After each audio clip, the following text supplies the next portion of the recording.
ನಮಸ್ತೆ ನನ್ನ ಪ್ರಿಯ ವೀಕ್ಷಕರೇ, ನಮ್ಮ ಲಕ್ಷ ಚಾನಲ್ಗೆ ಸ್ವಾಗತ. ವೀಕ್ಷಕರೇ, ಇವತ್ತು ನಾವು ನೋಡ್ತಿರೋ ಅಂಥದ್ದು ಒಂದು ಕಾಟೇರಿ ಯಂತ್ರ ಮತ್ತು ಇನ್ನೂ ಬೇರೆ ಬೇರೆದು ಕೂಡ ಬರೋ ಅಂಥದ್ದು. ಇದು ಯಂತ್ರ ಒಂದಕ್ಕೆ ಅಲ್ಲ, ಒಂದು ಮಂತ್ರ ಸಾಕಷ್ಟು ಬೇರೆ ಬೇರೆದು ಕೂಡ ಇದು ಬರುತ್ತೆ. ಕೆಲವೊಂದು ಗ್ರಹ ಉಚ್ಚಾಟನೆಗೂ ಬರುತ್ತೆ, ಕಾಟೇರು ಅವೇಶಕ್ಕೂ ಬರುತ್ತೆ, ಕೆಲವೊಂದು ಪ್ರಯೋಗಕ್ಕೂ ಕೂಡ ಬರುತ್ತೆ. ಇದನ್ನು ನೀವು ಸರಿಯಾದ ರೀತಿಯಲ್ಲಿ ಸಿದ್ಧಿ ಮಾಡಿಕೊಂಡ್ರೆ, ಈ ಮಂತ್ರನ ನೀವು ಸರಿಯಾದ ರೀತಿಯಲ್ಲಿ ಸಿದ್ಧಿ ಮಾಡ್ಕೋಬೇಕು. ಅಂದರೆ ಈ ಮಂತ್ರ ಇರೋದು ತೆಲುಗಿನಲ್ಲಿ ಬರುತ್ತೆ. ಈ ಮಂತ್ರ ಇದಕ್ಕೊಂದು ಚಕ್ರ ಕೂಡ ಇದೆ. ನಾನು ಕೊನೆಯದಾಗಿ ನಿಮಗೆ ಆ ಚಕ್ರ ಕೂಡ ತೋರಿಸ್ತೀನಿ. ಆ ಚಕ್ರನೂ ಕೂಡ ನೀವು ಮಾಡ್ಕೋಬೇಕಾಗತ್ತೆ. ಆ ಚಕ್ರನ ಅಂದರೆ ಆ ಯಂತ್ರನ ಅದನ್ನು ಬರೆದು ಅದನ್ನು ಶುದ್ಧಿ ಮಾಡಿ, ಮಾಮೂಲಿಯಾಗೆ ನೀವು ಏನು ಪೂಜೆ ಮಾಡ್ತಿರಲ್ವ, ಮಾಮೂಲಿ ಎಲ್ಲ ಯಂತ್ರ ತಂತ್ರಗಳಿಗೆಲ್ಲ ನಾನೀಗ ಹಿಂದಿನ ವಿಡಿಯೋದಲ್ಲಿ ಸಾಕಷ್ಟು ಬಾರಿ ಹೇಳಿದ್ದೀನಿ ಯಾವ್ಯಾವ ರೀತಿ ಪೂಜೆ ಮಾಡಬೇಕು, ಯಾವ ರೀತಿ ಶುದ್ಧಿ ಮಾಡಬೇಕು, ತದನಂತರ ಅದನ್ನು ಯಾವ ರೀತಿ ಶುದ್ಧ ಮಾಡಬೇಕು ಅದನ್ನು ಅಂತ ಸಾಕಷ್ಟು ವಿಡಿಯೋಗಳನ್ನು ಹೇಳಿದ್ದೀನಿ. ಆ ರೀತಿಯೆಲ್ಲ ಮಾಡಾದಮೇಲೆ ಈ ಯಂತ್ರಕ್ಕೆ ಪಂಚಮೂಲಿಕೆಗಳು ಅಂತ ಒಂದು 5 ಥರದ ಮೂಲಿಕೆ ಬರುತ್ತೆ. ಅಂದರೆ ಇದು ಯಾರಿಗಾರು ಸಾಧಕರಿಗೆ ಗೊತ್ತಿರುತ್ತೆ, ಎಲ್ಲರಿಗೂ ಮಾಡ್ಕೊಳ್ಳೋಕ್ಕೂ ಆಗಲ್ಲ. ಈ ರೀತಿ ಏನು ಗೊತ್ತಿಲ್ಲದಿರೋರು ಪಂಚಮೂಲಿಕೆಗಳು ಯಾವುದು ಅಂತ ತಿಳಿದಿದ್ದರೆ ಅಂದರೆ ಅಲ್ಲಿಗೆ ಸಾಧಕರು ಇನ್ನೂ ಅವರು ಆಗಿಲ್ಲ ಅನ್ನೋದು ಲೆಕ್ಕ ಬರುತ್ತೆ. ಹಾಗಾಗಿ ಆ ಥರ ಇಲ್ದಿರೋರು ಇದನ್ನು ಗೊತ್ತಿಲ್ಲದಿರೋರು ಬೇಡ. ಗೊತ್ತಿದ್ದು ಈ ಪಂಚಮೂಲಿಕೆಗಳು ಏನು ಅನ್ನೋದು ಗೊತ್ತಿದೆ ಅಂದರೆ ಅಷ್ಟು ಮುಂದುವರೆದಿರ್ತಾರೆ, ಅಂದರೆ ಅಷ್ಟು ತಿಳ್ಕೊಂಡಿರ್ತಾರೆ, ಈಗಾಗಲೇ ಸಾಕಷ್ಟು ಒಂದಷ್ಟು ಇದನ್ನು ಸಿದ್ಧಿ ಮಾಡ್ಕೊಂಡು ಸಾಧಕರಾಗಿರ್ತಾರೆ ಅನ್ನೋದೇ ಅರ್ಥ ಇಲ್ಲಿ. ಇದು ಯಾವುದೂ ಗೊತ್ತಿಲ್ಲದಾಗ ಇದನ್ನು ಮಾಡಿಕೊಂಡ್ರು ಒಂದೇ, ಮಾಡ್ಕೊಳ್ತಿದ್ರು ಒಂದೇ. ನೀವು ಈ ರೀತಿ ಪಂಚಮೂಲಿಕೆಗಳು ತೊಗೋಬೇಕು. ಮತ್ತು ಆ ಪಂಚಮೂಲಿಕೆಗಳದ್ದು ರಸ ಅಂದರೆ ಎಲ್ಲ ಅದನ್ನು ಕುಟ್ಟಿ ಪುಡಿ ಮಾಡಿ ರಸ ತೊಗೋಬೇಕು. ಹಸಿದಲ್ಲಿ ರಸ ಬರುತ್ತೆ, ಅದು ಹಸಿದಲ್ಲ. ಆದರೆ ಅದನ್ನು ಆ ತಾಯ್ತ ಥರ ಮಾಡಿ ಆ ತಾಯ್ತದಲ್ಲಿ ಅದನ್ನು ಭದ್ರಪಡಿಸಿ 3 ಥರದ ಬಣ್ಣದ ಒಂದು ದಾರ ಬರುತ್ತಲ್ಲ, ನಾವು ಯಂತ್ರಗಳು ಕಟ್ಟೋ ಅಂಥದ್ದು, ಆ ಥರದ ಅದನ್ನು ತ್ರಿವರ್ಣ ಆಗ್ಬೋದು, 3 ಥರದ ಬಣ್ಣದ ದಾರ ಅಂತಲೂ ಹೇಳ್ತಾರೆ. ಅದು ಕಟ್ಕೊಂಡಿದ್ದನ್ನು ನೀವು ಈ ಮಂತ್ರನ ಮೊದಲು ಸಿದ್ಧಿ ಮಾಡ್ಕೋಬೇಕು. ಸಿದ್ಧಿ ಮಾಡಿ ಇದನ್ನು ಮತ್ತೆ ಮಾಡಬೇಕಾದ್ರೆ ಮತ್ತೆ 108 ಸಾರಿ ಇದನ್ನು ಹೇಳಬೇಕು. ಹೇಳ್ಕೊಂಡು ಇದನ್ನು ಮೊದಲು ನೀವು ಮಾಡಬೇಕಾದ್ರೆ 1001 ಹೇಳ್ತೀರಾ ಅಥವಾ 10,000 ಹೇಳ್ತೀರಾ, ಎಷ್ಟು ಹೇಳ್ತೀರೋ ಅಷ್ಟು ಇದಕ್ಕೆ ಪವರ್ ಇರುತ್ತೆ.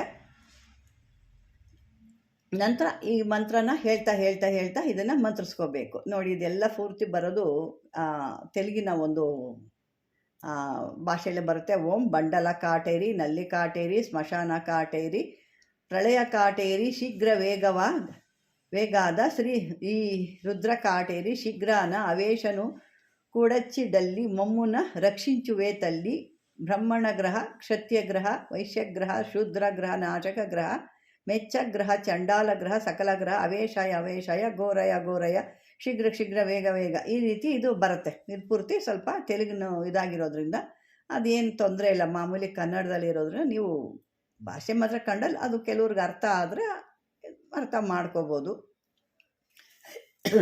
ಈ ರೀತಿ ಮಾಡಿಕೊಂಡು ಇದಕ್ಕೆ ಒಂದು ಯಂತ್ರ ಬರುತ್ತೆ. ಆ ಯಂತ್ರನ ನೀವು ಇದನ್ನು ದೇವಸ್ಥಾನ ಅಥವಾ ಮನೆಗಳಲ್ಲಿಟ್ಟು ದೊಡ್ಡದಾಗಿ ಹಾಕ್ಕೊಂಡು ಮನೆಯಲ್ಲಿಟ್ಟು ಮಾಡ್ಬೋದು. ಅದೇ ರೀತಿ ದೊಡ್ಡದಾಗಿ ಅದೇ ರೀತಿ ಹಾಕಿ ಫ್ರೇಮ್ ಹಾಕಿಸಿ ದೇವಸ್ಥಾನಗಳಲ್ಲಿ ಕೂಡ ಇಡ್ಬೋದು.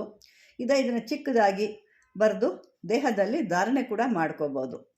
ಈ ಧಾರಣೆ ಮಾಡಿಕೊಂಡಾಗ ನಿಮ್ಮಲ್ಲಿ ಯಾವುದಾದ್ರೂ ಕೆಟ್ಟ ಗ್ರಹಗಳಿದ್ರೆ ಅದಕ್ಕೆ ಉಚ್ಚಾಟನೆ ಆಗುತ್ತೆ. ಬನ್ನಿ ಇವಾಗ ಆ ಯಂತ್ರ ಯಾವುದು ಅಂತ ನೋಡೋಣ ಅಲ್ವಾ. ನೋಡಿ, ಈಗ ಅದೇ ಈ ಯಂತ್ರ. ಈ ರೀತಿ ಬರ್ಕೋಬೇಕು.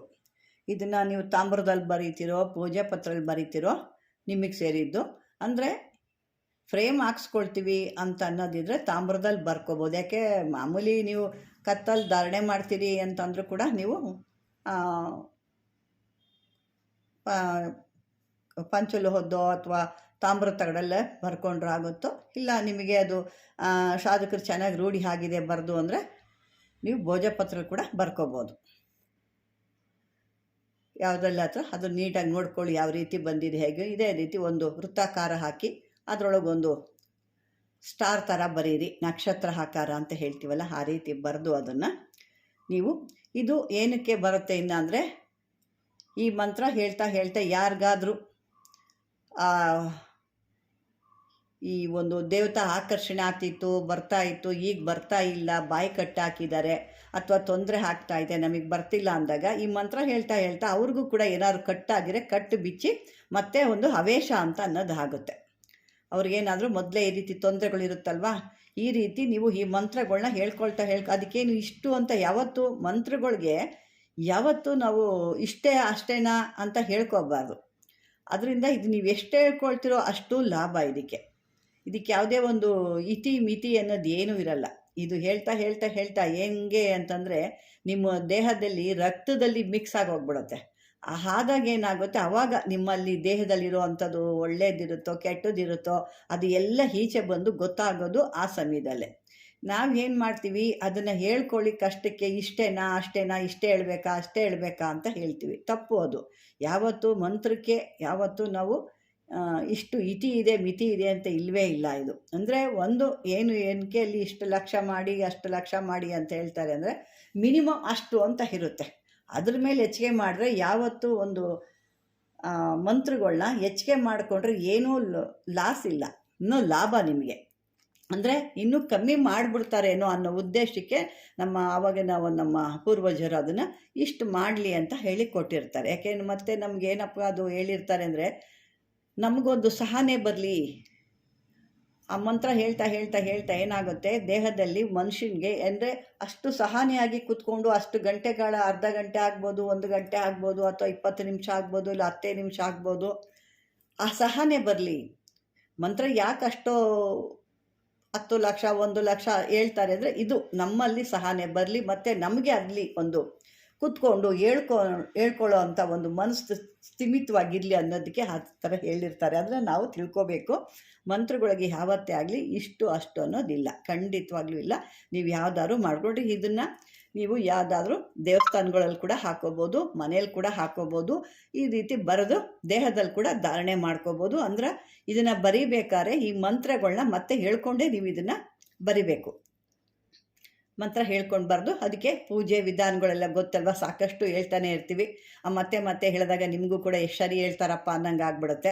ಗೊತ್ತಿಲ್ದಿರೋರ್ಗೆ ಹೇಳಲಿ ಅಂತ ನಾವು ಪದೇ ಪದೇ ಅದನ್ನು ಹೇಳ್ತಾರೆ. ಹೊಸ್ದಾಗಿ ಯಾರು ನಮ್ಮ ಚಾನಲ್ಗಳನ್ನ ನೋಡ್ತಿರ್ತಾರೆ, ನಮ್ಮ ವಿಡಿಯೋ ಅವ್ರು ನೋಡ್ತಿರ್ತಾರೆ, ಅಂಥವ್ರಿಗೆ ಪಾಪ ಮತ್ತೆ ಅವರು ಅದ್ರ ಪ್ರಶ್ನೆ ಕೇಳ್ಕೊಂಡು ಅಲ್ಲೇ ಒಂದು ಸಮಯ ಆಗೋದು ಬೇಡ ಅನ್ನೋರಿಂದ ಹೇಳ್ತಿರ್ತೀವಿ. ಇದನ್ನು ನೀವು ಇದರಲ್ಲಿ 2 ರೀತಿ ಕೂತ್ಕೊಳ್ಳೋದು ರೀತಿ ಬರುತ್ತೆ. ನೀವು ಗ್ರಹ ಉಚ್ಚಾಟನೆಗಾದರೆ ದಕ್ಷಿಣಕ್ಕೆ ಮುಖ ಮಾಡಿ ಕೂತ್ಕೋಬೇಕು. ಅವೇಶಕ್ಕೆ ಬರಬೇಕಾದ್ರೆ ಪೂರ್ವಕ್ಕೆ ಅಥವಾ ಉತ್ತರಕ್ಕೆ ಕೂತ್ಕೋಬೇಕು. ಈ ರೀತಿ ಬರುತ್ತೆ. ಇದು ಒಂದು ಮಾತ್ರ ಬದಲಾವಣೆ ಇರುತ್ತೆ. ಅದೇನಾದ್ರು ಇತ್ತು ಅಂದರೆ ನಾನು ಖಂಡಿತ ಅದು ಹೇಳ್ತೀನಿ. ನೀವು ಹತ್ರ ನಾನೇನು ಕಾಮೆಂಟಲ್ಲಿ ಹಾಕಿ ಕೇಳ್ತೀನಿ ಅನ್ನೋದಿಲ್ಲ. ಯಾವುದೋ ಒಂದೊಂದು ಸಾರಿ ಮಿಸ್ ಆಗೋಗ್ಬಿಡುತ್ತೆ. ಇದನ್ನು ಈ ರೀತಿ 2 ರೀತಿ ಬರುತ್ತೆ. ಅದನ್ನು ನೀವು ಸ್ವಲ್ಪ ಗಮನ ಇಟ್ಕೊಳ್ಳಿ. ಅಷ್ಟು ಬಿಟ್ಟರೆ ಬೇರೆ ಏನೂ ಇಲ್ಲ. ಇದನ್ನು ಮಾಡೋ ಅಂಥ ಸಮಯಗಳು ಕೂಡ ನಿಮಗೆ ರಾತ್ರಿ ಹೊತ್ತಲ್ಲೇ. ಇದು ಎಲ್ಲ ಗ್ರಹ ಉಚ್ಚಾಟನೆ ಅಂತಂದರೆ ಬರೋದೇ ರಾತ್ರಿ ಹೊತ್ತಲ್ಲಿ. ಮತ್ತು ಇದು ಕೆಲವೊಂದು ನಿಮಗೆ ಅವೇಶಕ್ಕೂ ಕೂಡ ಬರುತ್ತೆ ಅನ್ನಲ್ಲ, ಹಾಗಾಗಿ ಅದಕ್ಕೂ ಬರುತ್ತೆ. ಯಾರು ನಿಮ್ಮನ್ನು ಆ ಒಂದು ದೇವತೆಗಳನ್ನ ಕಟ್ಟಾಕಬೇಕು, ನಾಲ್ಗೆ ಬರ್ತಾಯಿಲ್ಲ, ಮಾತಾಡೋಕ್ಕಾಗ್ತಾ ಇಲ್ಲ, ಆ ಒಂದು ಹೇಳಬೇಕು ಅಂತ ಅನ್ನಿಸುತ್ತೆ, ಗಂಟಲು ತನಕ ಬರುತ್ತೆ, ಆದರೆ ಮಾತು ಈಚೆ ಬರೋಲ್ಲ ಅಂತಂದಾಗ ಕೂಡ ಇದನ್ನು ಮಾಡ್ಕೋಬೇಕು. ಹಂಗೂ ಹೇಳ್ಬೋದು. ಅಕಸ್ಮಾತ್ ಈಗ ಪೂರ್ತಿ ನಮ್ಗೆ ಹೇಳೋಕ್ಕೆ ಅದು ಮಾತು ಅಲ್ಲ, ಹೇಳಿದ್ರು ಸುಳ್ಳಾಗ್ತಾಯಿದೆ ಅಂದರೂ ಕೂಡ ಇದನ್ನು ಮಾಡ್ಕೋಬೋದು. ವೀಕ್ಷಕರೇ, ಇದು ಒಂದು ಸರಿಯಾದ ರೀತಿ ವ್ಯವಸ್ಥೆ ಮಾಡಿಕೊಂಡ್ರೆ ನಿಮಗೆ ಮುಂದಕ್ಕೆ ಇದು ಭಾಳ ಅದ್ಭುತವಾಗಿ ನಿಮ್ಮ ಕೆಲಸಕ್ಕೆ ಬರುತ್ತೆ ಅಂತ ಹೇಳ್ತಾ, ವೀಕ್ಷಕರೇ ಈ ಒಂದು ವಿಡಿಯೋ ನಿಮ್ಗೆ ಇಷ್ಟವಾದರೆ ಲೈಕ್ ಮಾಡಿ, ಶೇರ್ ಮಾಡಿ, ಸಬ್ಸ್ಕ್ರೈಬರ್ ಮಾಡ್ಕೊಳ್ಳಿ. ಧನ್ಯವಾದಗಳು.